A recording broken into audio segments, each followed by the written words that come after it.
Hey everyone, it's Gary from Peacekeeper's Armory. Today I have quite a little special build here. This is one I've been working on for quite some time. I've always wanted to do it, and I finally got some extra funds in order to kind of get going on it. Now this is the Solos Hold Blind Knight from the run, I think it was a year ago or so. It's incredibly accurate, very well done. I really like how they made it so that it had the detachable emitter just like it does in the show. However, I always kind of thought that the blank emitter, as in when you take the emitter off, it's just a hollow tube piece of metal. That always didn't, I won't say didn't sit well with me, but I didn't like that it seemed like wasted potential. And by all means, it's not a knock on Solos Hold at all. They did a fantastic job with this. I, as usual, just wanted a little bit more. So I took it upon myself to reach out to some people with some of my ideas, and I got something quite special. First and foremost, as you can see, it's not bare aluminum. It was weathered by Brandon King over at Scarecrow's Workshop. He did a phenomenal job on the weathering, and the paint, the green on it is just absolutely perfect. He was telling me that he used a different paint than he had in the past. It took a little bit longer to cure, but it might have been the weather there and here. But after, I rubbed it down a little bit more with my fingers and oils, and got it just slightly more weathered than when it got here in terms of the paint wear. And there's a couple other modifications that I had to do. Now the other big thing is this does have a Goth Master chassis. So this is the metal crystal chamber. Not all metal, but the crystal chamber itself is metal. And what I really wanted to do is do NeoPixel. I'm firmly in that boat ever since I did the Proffie beta run way back when. So this sports a Proffie V2, V2.2 with 18650 hydrangea battery, 28mm TCS speaker, and NeoPixel. Now, the chassis was not designed for NeoPixel. It was, and Brandon can attest to it, and anybody who's done one of the master chassis on here, there is very little room for wires. And I had to do some creative things, which I'll show you later, in order to get the thick NeoPixel wires going on in there. So first things first, you can see the LED blinkings. I have it set so it's steady red in off mode and blinking green, and when you turn it on, it steady green and blinks red. Makes sense to me. I was thinking about trying to match it to Luke's Return of the Jedi saber, but while I think I could do it with the new sequencing pattern, I didn't feel like doing that. So a couple special things right off the bat. Like I mentioned, I wanted to do something a little bit more special with the emitter, and from what I understand, I'm the first person to do NeoPixel Proffie on a master chassis. I know some people have done other chassis systems, but on the master chassis, I believe I'm the first person to do the NeoPixel and well, what you're about to see.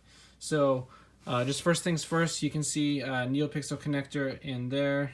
Get that to focus. I'll kind of describe what's going on in there in a minute. Not to spoil the surprise, but I'll just give a good look. I have this screw backed out right now. So just like it was originally designed, this locks the emitter into place. It will still wobble a little bit with a blade.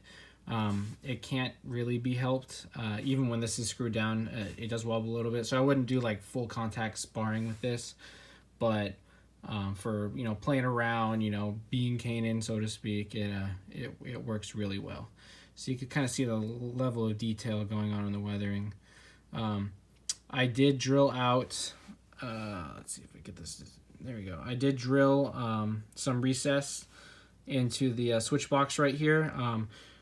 It was, for whatever reason, it was to the point, I don't know if I got the wrong switches, wrong height, but when you push the plunger down, it had to be like flush with the plate for it to activate the button, which doesn't work with fingers. If you have a flat, hard flat thing like a sheet of metal or whatever, then you'd be able to do that. So I just recessed that so that when you push it, your thumbs will kind of fill in the hole and push it the rest of the way it goes. You can kind of see the rest of the weathering going on here. I'll turn this guy on. So I do have Jesse.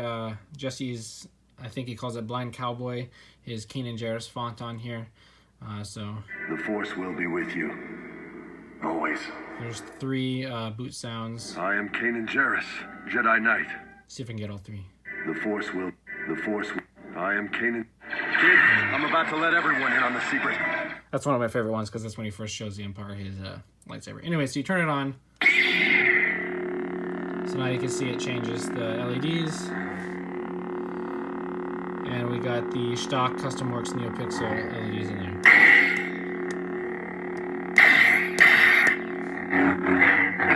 So that alone turned out really well. Now, one of the awesome things about this that I decided to do was normally you'd have to unscrew this, and if this is screwed in, you would loosen that up.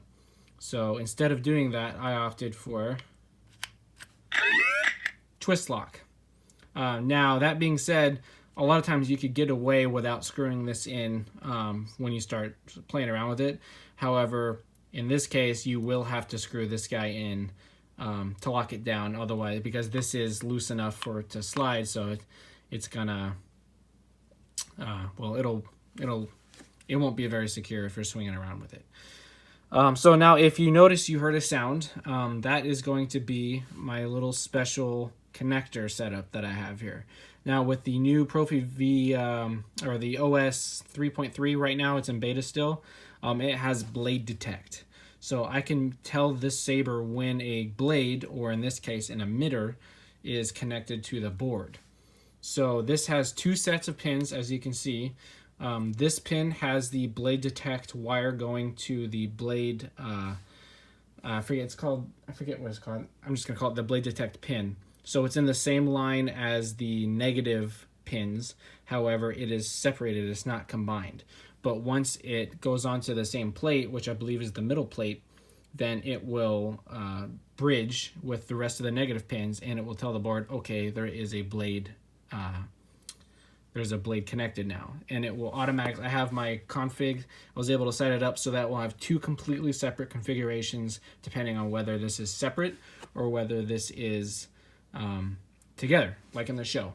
And I did clock it. I don't know if you noticed, but I did clock it just like he does in the show, or at least as best as I could.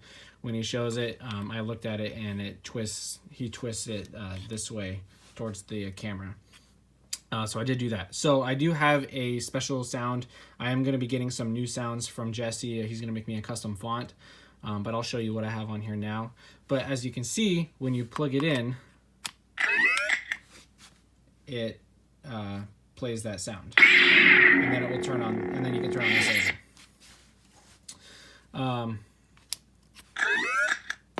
So now the cool thing is, this is now going to have a completely different sound font. I didn't have to push any buttons, as you saw.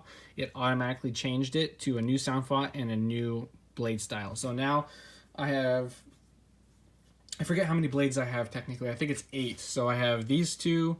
I have the, in here, which I'll show you, is the crystal chamber, the lower plasma gate, the upper plasma gate, and these NeoPixels, and then these NeoPixels, and the blade. And they're all on separate quote-unquote blades.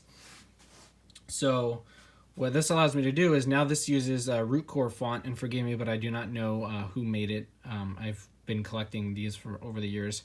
And this is a really awesome kind of like Calibrate by Mad Cow, but in my opinion, it works better for my current setup. So I do have delay ignition on because the way that this font boots up, I figured a delayed ignition would work. So I wanted it to be like if you tried to turn this saber on with the emitter off, obviously that shouldn't work.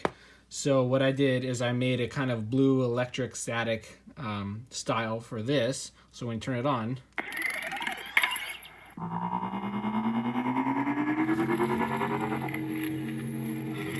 it does that.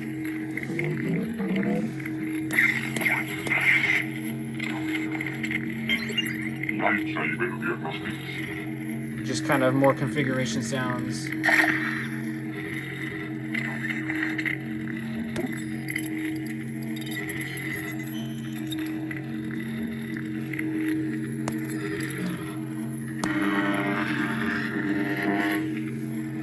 So I thought that was really cool.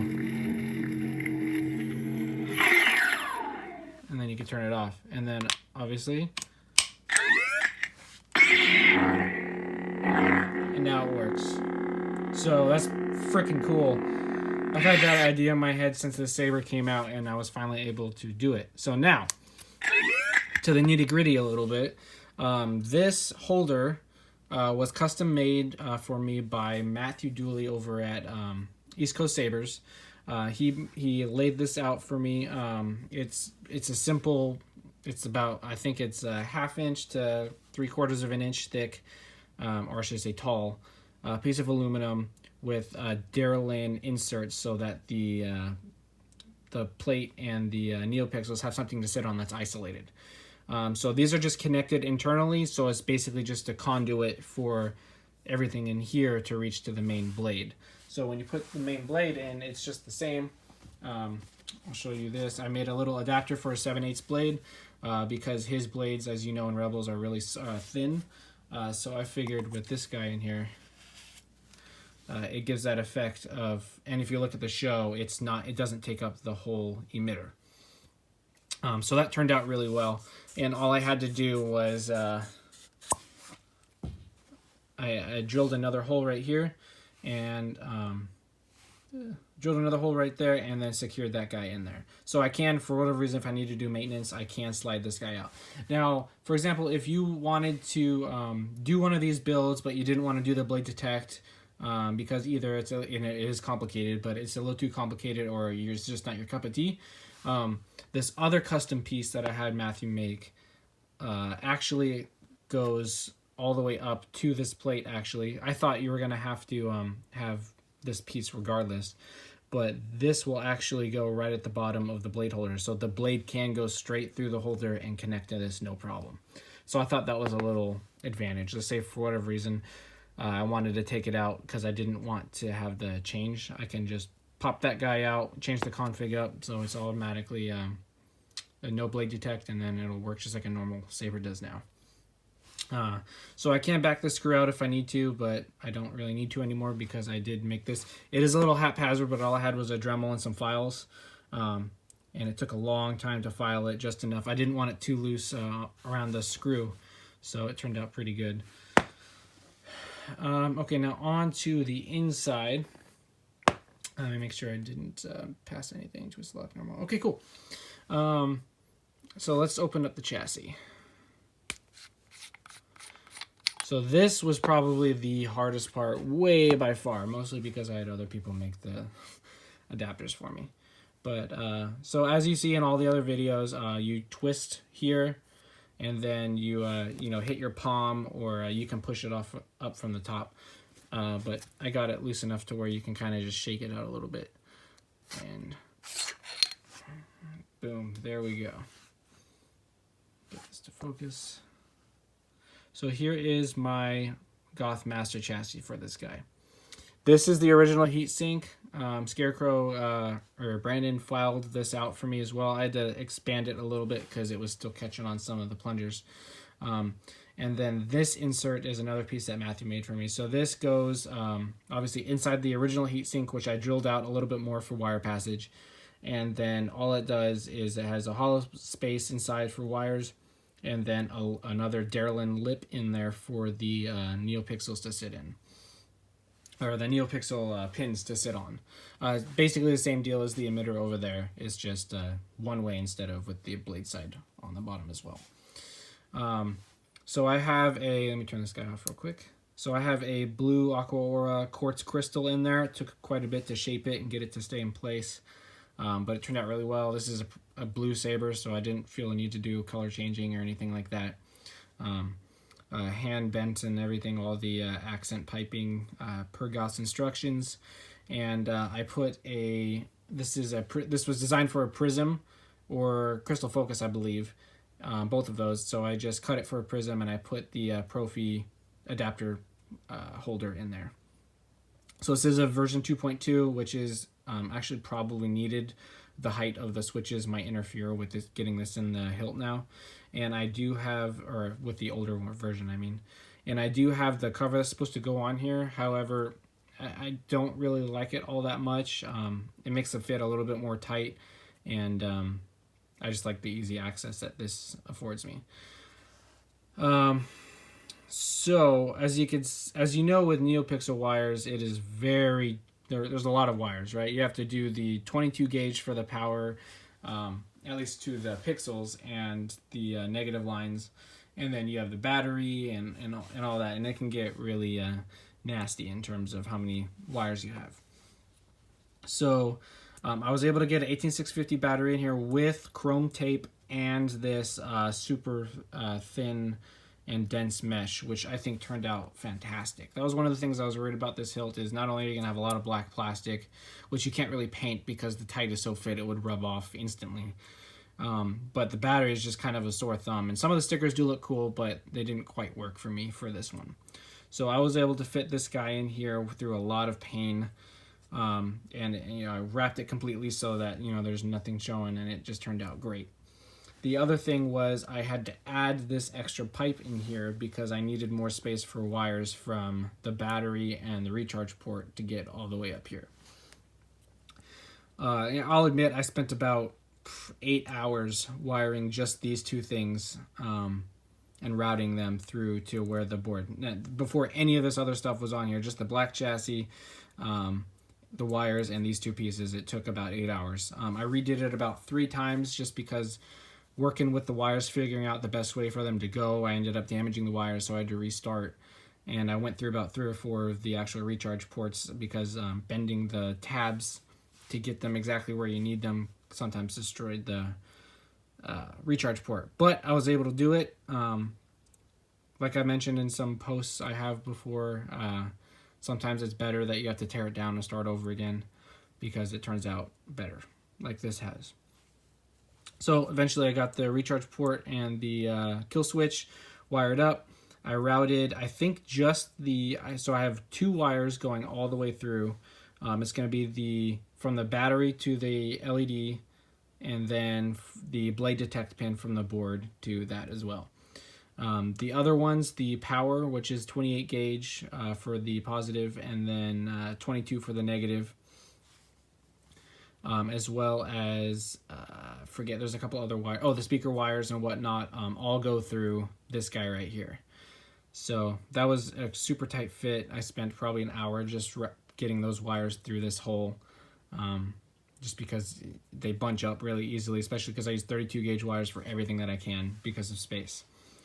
And then you can see up here I have a couple wires going through this guy with the negative pads. Get this to... There we go. Probably one of the cleanest installs to date that I've done. Again, after doing it 3 or 4 times. But I mean, it just turned out fantastic. I weathered all of the brass and bronze myself. Fitted everything. These pieces aren't designed, I'll say, very well, simply because I had to make a lot of alterations to get things to fit. Such as this piece here, one of the inside pieces I really had to file down because it kept clipping with the black chassis, so it wasn't fitting correctly. So just small things like that, getting the fitment in there. I drilled out some of the holes for bigger piping just to make it look a little bit more robust. And then I have a lot of accents going on in here. So I have a straw hat NeoPixel for the crystal, for the plasma gate down here, and then the plasma gate up here. So that was a bit tricky. These two are actually, they're all routed the same. So all the power is going, the same power line is going to all these different accent LEDs as well as the main. So that was a bit tricky to get the wire management down. I made a spreadsheet, or not a spreadsheet, but I made a wiring diagram and messed with that for days before I actually started any wiring. So I'll post that with the photos along with this hilt. So let's turn this bad boy on. Initializing. Completed. So I got a nice pulse. The kind of downside about this chassis is you can't see the crystal chamber while it's in the hilt. So that's that. So I decided just to turn off for the main blade once you connect this guy to this. I'm not going to do it because it's not centered, so I can't. I don't want to short it. But I turn off all of these other accents once, except for these two, once it's plugged in and you're using the actual blade. Because there's no point, obviously it's not going to drain too much, but it drains battery and you're not going to be able to ever see it once it's inside the hilt. So I'll have, here's the switches. You can see those were a little bit of a pain to get in there, as well as the LEDs. There's a very small wire passage for everything right here, and it all goes underneath the board here. So I'll turn this on.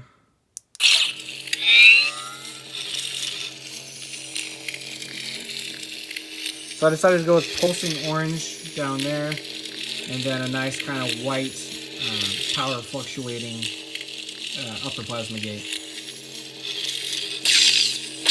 Flashes red with clash. Blaster. And then for lockup, kind of a power cycle.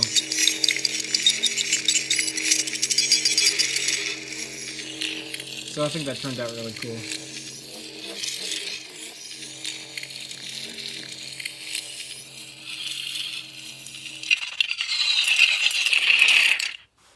And then back into off state. The other thing that I believe first, not only did I fit all of the wiring and everything necessary for this, but I was actually able to squeeze in a Bluetooth module, VZCom BT630, I believe, the smaller one. There's a little bit of a gap between the battery when it's pushed all the way down here and the lower plasma gate. So I covered the gap as best I could with a little bit extra mesh, and then right in there sitting on top is the actual Bluetooth module. I was able to get the wires. I think you can kind of see the red wire there, right in there. Those are the wires kind of routing through underneath it. So this does have full Bluetooth with Dimitri's app. So you have full control over it. And yeah, so you can control the volume, you can turn it on remotely, all that cool stuff with this. Put an extra couple pieces of mesh in there just to block out some of the hidden wiring and other things you don't really want to see. I think I put some in there as well, yeah. This is very quickly becoming one of my favorite meshes. It's really good about hiding things while keeping the aesthetic. So yeah, that's pretty much it for this. I believe I've covered everything. You can turn it on and then put it inside the hilt, or I'm sorry, inside, turn it to blade mode. I don't like that just because even though it probably won't, I feel like it would do something that maybe you don't want it to do, because it will change directly to the other hum from the other blade. It's just really janky, and I just don't like that. So I turn it off and everything before I do that.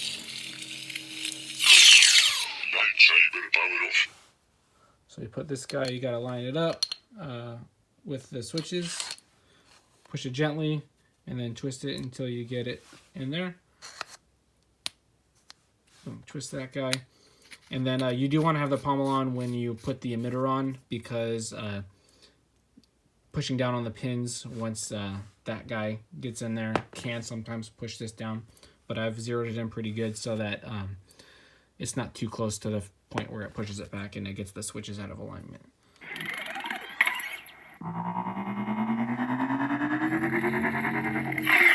Like that. Get that guy in there. Just for good measure, we're gonna...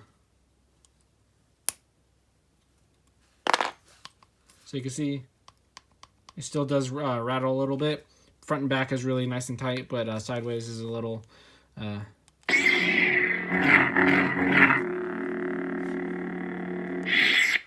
put this in here.